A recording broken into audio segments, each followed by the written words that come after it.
Компания «Миловица» принимает гостей на производстве. 24 самые красивые девушки страны своими глазами увидят, как работает ведущий производитель корсетных изделий Беларуси.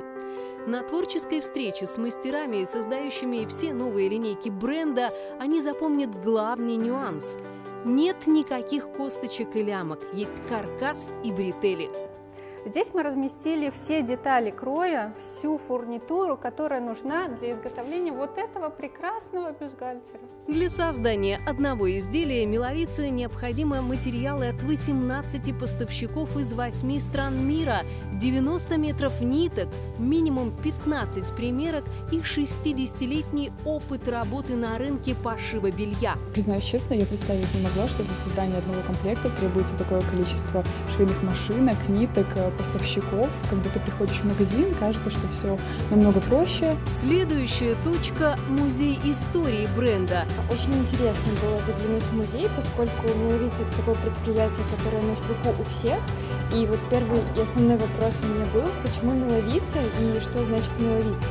И нам рассказали, что белорусский писатель предложил назвать предприятие так, потому что в переводе с белорусского языка «Миловица» означает «зоркая Венера».